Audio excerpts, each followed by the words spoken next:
How often do your buyers ask you for a discount? It's probably quite regularly, right? And I should say this discounting isn't always a bad thing. It can massively speed up sales processes and deal cycles when used as a specific tool, usually towards the end of the process. But what most salespeople get wrong is the fact that they offer discounts at the top of the sales cycle before any of the legwork has actually been done. And this can be devastating to your chances of sales success. So in this video, I'm going to explain why it can be so devastating to give discounts without any further qualification or thought. And also 4 ways that you can deal with this question of can I have a discount when it gets brought up in conversations. Hi, I'm Will Barron, founder of salesman.org, where we've helped thousands of salespeople who sell services crush their quotas. Now, when you promise a prospect a discount before a negotiation is taking place, well, a couple of things happen. First off, subconsciously in the buyer's brain, that's a beautiful brain right there, they devalue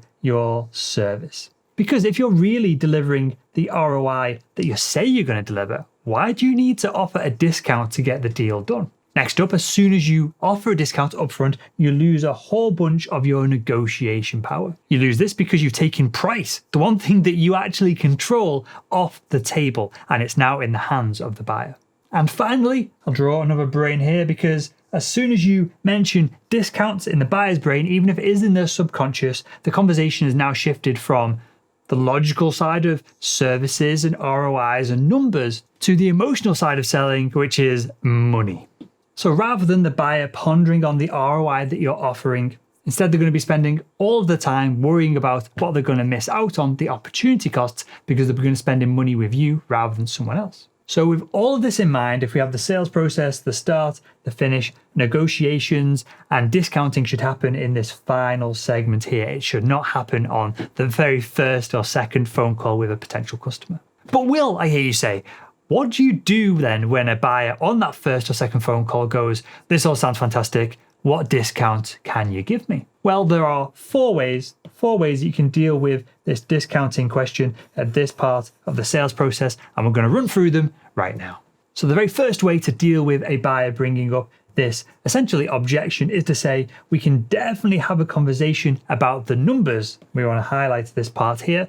We would definitely have a conversation about the numbers, but make sure that we're on the same page about our service being a good fit for your needs first. So there's a few subtle things that are going on here. By responding to this discount question by saying we can definitely have a conversation about the numbers, we are now pushing the number conversation towards the end of the sales process, like we need to do. And this also extends the time right here where we can build value, right? Which makes the number conversation obsolete. If you can give someone $10 million worth of value, they're of course going to pay you $1 million and not even consider asking for a discount up front. The second way to deal with buyers who are pestering you for a discount is to answer their question with a question. And again, there's a few subtle things going on here. When they ask for a discount, you can say that it is a fair question. Do you see price being a major obstacle in this conversation? Now, this response immediately puts 2 pathways in front of the buyer. They can either just carry on with the conversation and get the deal done, or they can faff. They can choose to faff around, ask for discounts, and hound you just for the sake of hounding you. But if they do choose this pathway of faffing, they now have to justify why they deserve this discount. Why should they get a discount when other people don't? And also notice how I said that's a fair question right at the beginning of this question statement. What I'm doing here is acknowledging that I understand that you've asked a question, but I need a little bit more information to be able to answer it effectively. So it sounds less salesy, it sounds less manipulative, even though we are influencing the other person, even though we are staying in control of the conversation. It actually gives the buyer the illusion that they are in control. The next way to deal with this discounting question is, well, it's quite a ballsy one. You're going to answer a question with another question. You're just going to go, why? Now, do you see what I did here? I was polite. My voice went up as I was saying that question. Why? And perhaps you have the slight look of confusion on your face, as if someone's farted in the room. You've been accused, but you know it wasn't you. You probably say the same thing. Me? The goal is to, if aggressively is one side of the conversation and passively on the other side, you need to be right in the middle, almost, again, slightly confused as to why are you asking me for a discount with all of the amazing ROI that you know I can deliver you?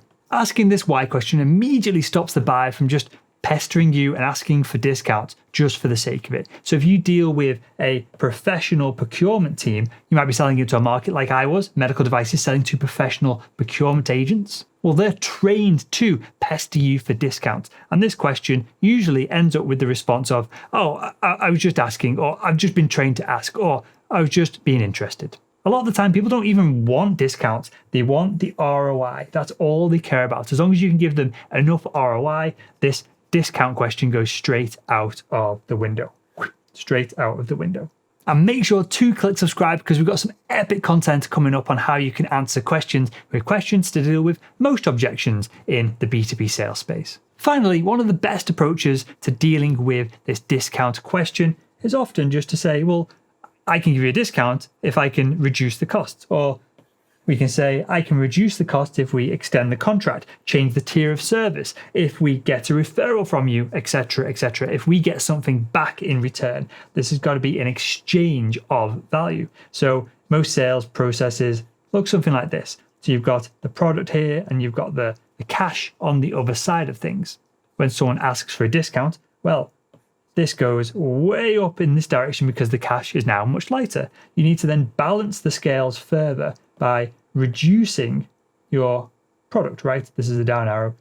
Reducing the amount of product or service that you're giving the buyer so that it all balances up in a straight line. And this evens up the power in a negotiation as well. So the buyer says, I need a 20% discount. You say, okay, well, you can extend your service contract by 2 years and we'll keep you locked into it. And then we can offer the discount. Do you see how this seesawing effect goes back and forth during a negotiation? We call it a seesaw in the UK. I think people in America call it a teeter-totter.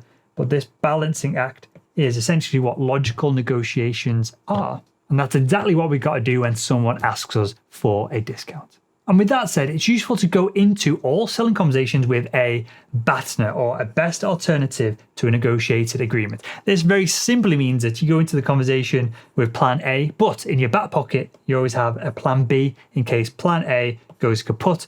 You can move over to plan B and you don't walk away from the conversation with nothing. At least you pulled something out of the deal. And there we have it, 4 powerful ways to deal with a prospect when they are hounding you for discounts. If you enjoyed this video, make sure to click that thumbs up. If you hated it for whatever reason, click the thumbs down. And make sure you continue your sales education by clicking one of the videos that are on screen right now.